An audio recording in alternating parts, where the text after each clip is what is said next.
One Muslim woman against 20 Christians. I want to respond to that. So in John 17, the verse that you quoted is verse 5. What's interesting is the language that Jesus uses is he says, glorify me with the glory that I had with you before creation. Correct. Right? We have a very similar verse because we see this language being used all over the Bible, before creation, before creation, before creation. We see a similar verse in the book of Revelations where it says that Jesus was slaughtered before the creation of the world. Now, does this mean that Jesus...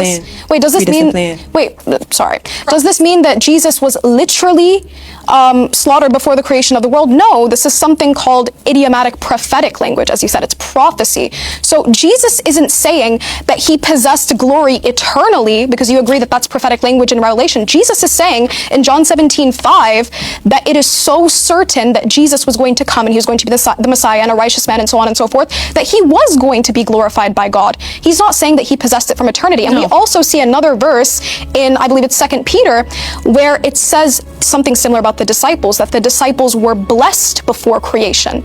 And it's very similar language to John 17:5, right? So we see this language all over repeated both in the New and Old Testament, but this doesn't mean that the people being spoken about are eternal.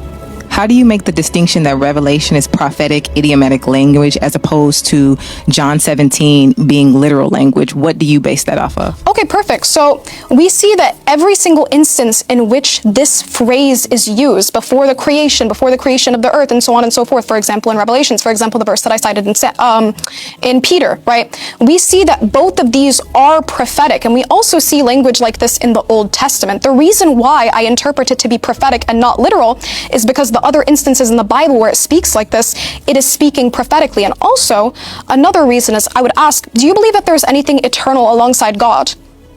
The one God? No, but you do. Okay, perfect. So if an individual, okay, perfect. We'll touch on that in a second. So if you don't believe that there's anything eternal alongside God, it's interesting that we went to John 17:5. Let's go to John 17:3, where Jesus addresses the Father and says, they may know you, the only true God. So in John 17:3, who's Jesus calling the only true God? Who is he speaking to? He's speaking to the Father, just like the Father spoke to Jesus in Hebrews 1:8 and says, I will glorify you and your kingdom will be eternal. You have a scepter of righteousness. He says, he speaks to the Son. He says, until the Son. I want to tie it back to John 17:5. Sorry, John 17:3. So Jesus is calling the Father the only true God. Is Jesus the Father? Jesus is the Son. Okay, so he's not the Father then. So if Jesus is calling the Father the only true God, and Jesus is not the Father, then Jesus is not the only true God, as per his own words. But you touched on Hebrews, right? I have a question. Who wrote the book of Hebrews? I believe it's Paul, but no one knows necessarily. Okay, perfect. So why should I accept the book of Hebrews as divine revelation if we don't know who wrote it? Do you know who wrote Revelation? Yeah, according to you, it's John. Okay.